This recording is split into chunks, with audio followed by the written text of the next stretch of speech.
आप ये समझिए कि एक स्टूडेंट जो कि नीट की तैयारी करता है 2-3 साल, उसका परिवार भी मैं जोड़ दूं तो ये 22 लाख का आंकड़ा 1 करोड़ हो जाता है। जब बच्चा पेपर के लिए जाता है तो वहां पर तो एक लंबी चौड़ी पुलिसिंग होती है ना, जैकेट पहनकर आइए, मोटी जैकेट पहनकर मत आइए, बॉटल ट्रांसपेरेंट लेकर आइए, घड़ी मत पहनिए। लेकिन सिस्टम की पुलिसिंग की बात होती है तो वहां पूरा लीकेज हो जाता है सर। वो लीकेज कैसा बंद होगा, ये जानना चाहते हैं स्टूडेंट जो इंडिया टीवी देख रहे हैं इस वक्त। संवेदना तो आपकी है, लेकिन उस संवेदना से पेपर लीकेज तो नहीं रुक रहा है। रोमिता जी, मैं आपकी बात से बिल्कुल सहमत हूं। जितने मेजर्स, चाहे फिर वो एनटीए बनाने से लेकर के, प्रक्रिया में डिजिटाइजेशन करने से लेकर के, तमाम प्रकार के मेजर्स जिसमें पेपर पहले जहां सेंटर्स पर जाता है, जहां मिलना है, हाइब्रिड तरीका करना, सील की सजगता को देखना, या फिर एग्जाम सेंटर में स्टूडेंट जो पहुंच रहा है उसमें कोई ऐसा विद्यार्थी अभ्यर्थी ना पहुंच जाए जो उसको लीक करने का काम, वो सारे मेजर्स इसीलिए हैं। ये 22 लाख 1 करोड़ का विषय नहीं है हमारे लिए। अगर 10 छात्र भी बैठेंगे तो भी पेपर क्लीन होना चाहिए। ये बहुत बड़ी देश की व्यापक समस्या रही है रोमिता जी, और मैं बड़ी जिम्मेदारी के साथ कहता हूं कि हमारी सरकार के लिए जीरो टॉलरेंस पॉलिसी है। मैंने आपके शो पर एक बहुत बड़ी बात कही, हम ये व्यापम वाला दौर नहीं है जहां 20 साल 22 साल तक चलता रहेगा। हमने अगर पेपर लीक की कहीं घटना आई, हमने उसकी तुरंत सीबीआई इंक्वायरी भी दी, हमने उसको पेपर को कैंसिल किया, हम तुरंत फिर से पेपर ले रहे हैं। It is a continuous process, और सरकार कॉन्टिन्यूअसली इस बात को इंश्योर करेगी कि पेपर बिल्कुल बिना लीक कर हो।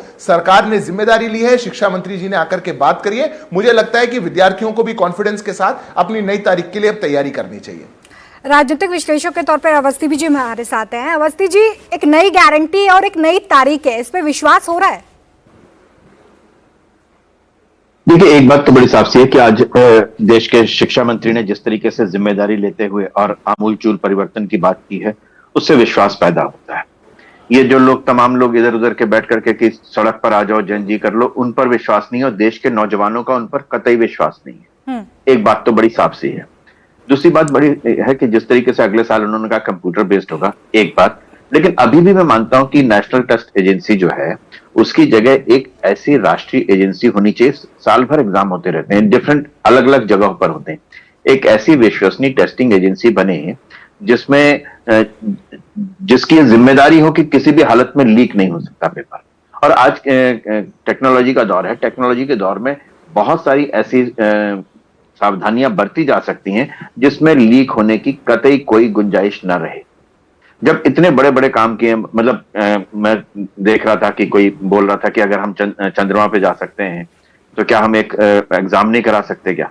सवाल सिर्फ इस बात का है कि कितने हम गंभीर हैं इस विषय को लेकर के। सरकार की गंभीरता आज नजर आई है।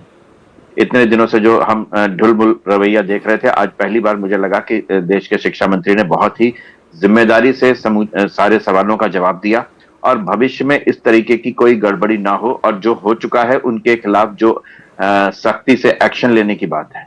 ये दो बातें ऐसी हैं कि अगर सख्ती से एक्शन लिया जाए, उसमें चाहे किसी भी राजनीतिक दल से संबद्ध हो कोई व्यक्ति, उसमें जीरो टॉलरेंस न सिर्फ कही जाए बल्कि दिखाई भी जाए। अगर ये हो जाता है तो मुझे लगता है कि कोई दिक्कत नहीं है। अनुराग डांडा जी को जोड़ना चाह रहे हैं इसमें। अनुराग जी, देखिए, मैं तो ये कहना चाह रहा हूं कि आपके पैनल पर बैठ करके कैसे 22 लाख बच्चों की मुसीबत का मखौल उड़ाया जा रहा है, मैं उसको देख करके हैरान हूं। मतलब ये कहा जा रहा है कि बच्चों को इंसाफ मिल गया, दोबारा पेपर की डेट आ गई। इसमें बच्चों को क्या इंसाफ मिला भाई? उन्होंने इतनी मेहनत की, तैयारी की, पेपर देने गए, दे आए पेपर, उसके बाद रिलैक्स हुए, अब फिर आपने कह दिया कि पेपर देना है। नुकसान किसका हुआ? बच्चों का। पेपर लीक हुआ, नुकसान किसका हुआ? बच्चों का। दोबारा पेपर होने से नुकसान किसका होगा? बच्चों का। फायदा किसका हुआ? जिसने वो पेपर बेचा। मैं एक सवाल, मूल सवाल पूछना चाहता हूं सिर्फ, कि क्या एनटीए का जो स्ट्रक्चर है वो बदल गया? क्या जो एजुकेशन मिनिस्टर हैं वो बदल गए? क्या प्रधानमंत्री ने इसके बारे में कुछ कहा, इस पेपर के बारे में? तो क्या बदल गया?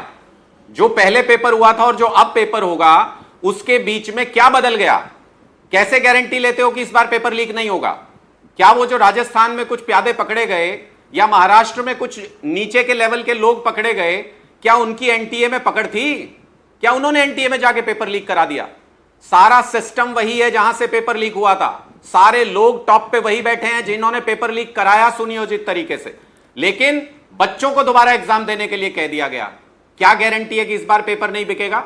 इस बार तो चलो आउट हो गया, पब्लिक डोमेन में आ गया तो कैंसिल हो गया। क्या गारंटी है कि इस बार वही सिस्टम दोबारा पेपर नहीं बेचेगा सीक्रेटली, और 22 लाख बच्चे जो मेहनत कर रहे हैं वो घर बैठे रह जाएंगे, और जिन्होंने पेपर खरीदा वो लोगों का एडमिशन हो जाएगा। चलिए, आपके सवाल को मैं लिए चलूंगी सिद्धार्थ जी के पास और उनसे ये पूछूंगी कि क्या बदल गया है तारीख के अलावा जो रीनीट हो रहा है उसमें क्या बदलने जा रहा है। सवाल उनसे जरूर पूछूंगी, लेकिन अब्बास हैदर जी की एक रिएक्शन जरूर मैं ले लेती हूँ यहाँ पर। अब्बास हैदर जी, जीरो टॉलरेंस नीति की बात की जा रही है, लेकिन आप ये समझिए कि ये कोई स्कूल का एग्जाम तो है नहीं, नेशनल लेवल का एग्जाम है। वहां पर अगर पेपर लीक हो जाता है तो आप उस बच्चे की मानसिकता को भी तो समझेंगे ना, जिसने 2 साल तैयारी की है, जिसका पेपर अच्छा गया है, जिसके घर वाले ये सपना देख रहे हैं कि अब बेटा और बेटी डॉक्टर बन जाएगा।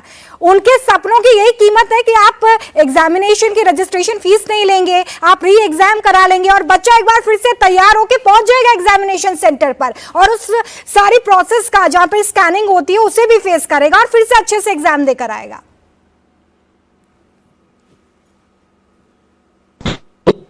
टीवी को उठाने के लिए, देखिए ये बहुत ही संवेदनशील विषय है और हमारा ये मानना है कि ऐसे विषय पर राजनीति होनी चाहिए। ये विषय देश के 24 लाख नौजवानों और उनके परिवारों को कहीं ना कहीं मुझे लगता है उनके भविष्य को लेकर के बहुत संवेदनशील है। और ये कोई पहला बार नहीं है कि कोई पेपर लीक हुआ, इससे पहले 2024 में भी पेपर लीक हुआ था। और अगर मैं आपको आंकड़े बताऊं तो पिछले 7 साल में हमारे देश में 70 पेपर लीक हुए हैं, जिनसे 1,17,00,000 जो युवा है वो प्रभावित हुए हैं और उनके परिवार प्रभावित हुए हैं। देखिए, आपने कभी नहीं सुना होगा कि यूनियन पब्लिक सर्विस कमीशन का पेपर लीक हो गया, लेकिन हम बार बार ये क्यों सुनते हैं कि फलाना पेपर लीक हो गया, ARO का हो गया, RO का हो गया, UPTET का हो गया, UPPSC का हो गया और आपका नीट का हो गया। आपने जो आंकड़ा दिया है, क्योंकि अब्बास जी आपने जो आंकड़ा दिया है ना उसी आंकड़े पर जा रही हूं मैं।